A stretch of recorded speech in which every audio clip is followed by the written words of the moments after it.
ప్రశాంతమైన నగరంగా పేరుగాంచిన విశాఖ నగరంలో కొన్ని లాడ్జీలు అసాంఘిక కార్యకలాపాలకు అడ్డాగా మారాయి. తనిఖీలు చేయాల్సిన పోలీసులు అటువైపు కన్నెత్తి చూడడం లేదని వాదనలు వినిపిస్తున్నాయి. విశాఖకు ప్రతిరోజు వందల సంఖ్యలో ఇతర రాష్ట్రాల నుంచి వస్తుంటారు. ఈ నేపథ్యంలో హోటల్స్, లాడ్జీలకు ఎవరు వస్తున్నారు? వివిధ కేసుల్లో పరారీలో ఉన్న నిందితులు ఎవరైనా ఇక్కడ ఉంటున్నారా?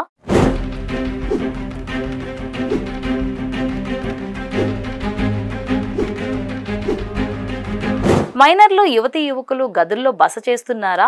విదేశీయులైతే సక్రమమైన పత్రాలు కలిగి ఉన్నారా? వంటి వాటిపై ఆరా తీయాల్సి ఉండగా ఆ విషయాన్ని కొన్ని చోట్ల పూర్తిగా గాలికి వదిలేశారని ఆరోపణలు వినిపిస్తున్నాయి.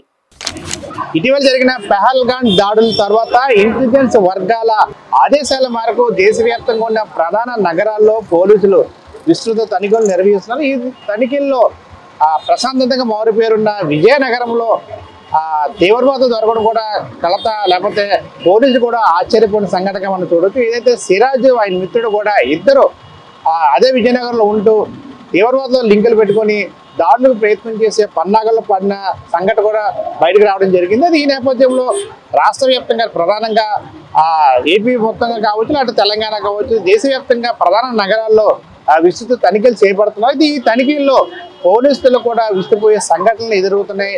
పబ్లిక్ ఇంత గ్యాదర్గా ఏర్పడుతున్నప్పుడు, అటు లాడ్జీల్లో, హోటల్లో బస చేస్తున్నప్పుడు ఏ విధంగా ఆ లాడ్జీల యాజమాన్యం చెకింగ్ చేస్తుంది, ఎటువంటి ఆధారాలతో వారికి రూమ్స్ కేటాయిస్తుంది, ఎవరు తీవ్రవాదులు, ఎవరు పబ్లిక్తో పాటు కలిపి తిరుగుతున్నారని కూడా సందేహాలు వ్యక్తమవుతున్న నేపథ్యంలో పోలీసులు కూడా విస్తృతంగా తనిఖీలు చేపట్టాల్సిన అంశం ఉంది. అయితే ప్రస్తుతం పోలీసు వ్యవస్థ నిద్రపోయిందా, ఏ విధంగా లాడ్జీలు తనిఖీలు చేపడుతున్నారో చూద్దాం.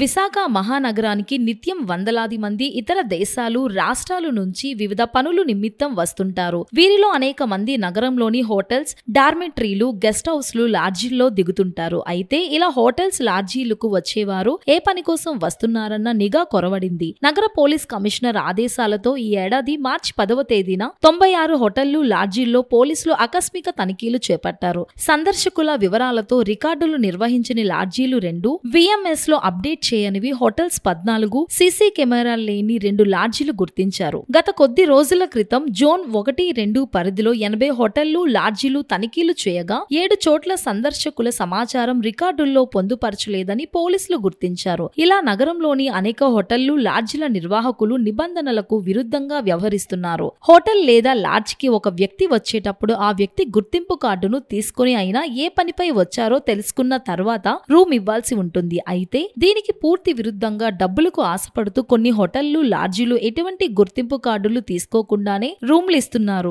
చూశారు కదా, ఏదైతే పహల్గామ్ దాడుల తర్వాత తీవ్రవాదులు దేశవ్యాప్తంగా ఇటువంటి దాడులు చేపట్టారో, ప్రధానంగా అటు పహల్గామ్లో సామాన్య ప్రజలు కూడా పెట్టుకున్న సంఘటన చూడడం జరిగింది. ఈ నేపథ్యంలో దేశవ్యాప్తంగా కూడా పూర్తి స్థాయిలో ఇంటెలిజెన్స్ వర్గాలు అన్ని రాష్ట్రాలు కూడా హెచ్చరించిన నేపథ్యంలో ప్రధానంగా విశాఖలో ప్రధాన టార్గెట్ ఉండడం కూడా జరిగింది. ఇటీవలే ఇంటెలిజెన్స్ వర్గాలు రిలీజ్ చేసిన ఆ ప్రధాన లిస్టులో కూడా సెకండ్ కేటగిరీలో విశాఖ ఉన్న సంగతి కూడా అందరికీ తెలిసింది. ఈ నేపథ్యంలో రాష్ట్ర వ్యాప్తంగా ఉన్న అన్ని ప్రధాన నగరాల్లో పోలీసులు దాడిని నిర్వహిస్తున్నాం. ప్రధానంగా విశాఖ సంబంధించి అటు నౌక మార్గం కావచ్చు, ఇటు న్యాయ సిబ్బంది కానీ ఎటువంటి పూర్తి స్థాయిలో కేంద్ర బలగాలు విశాఖ వేదికగా ఉన్నాయి. స్టీల్ ప్లాంట్ లాంటి కేంద్ర సంబంధించిన పరిశ్రమలు కూడా విశాఖ ఉన్న నేపథ్యంలో ప్రధానంగా విశాఖను టార్గెట్ చేశారు టెర్రరిస్ట్ అని చెప్పేసి కూడా ఇంటెలిజెన్స్ వర్గాలు తెలియపరిచిన నేపథ్యంలో ఇప్పుడు పూర్తి స్థాయిగా విశాఖ వ్యాప్తంగా ఉన్న సుమారు 300 లాడ్జీల్లో, హోటల్లో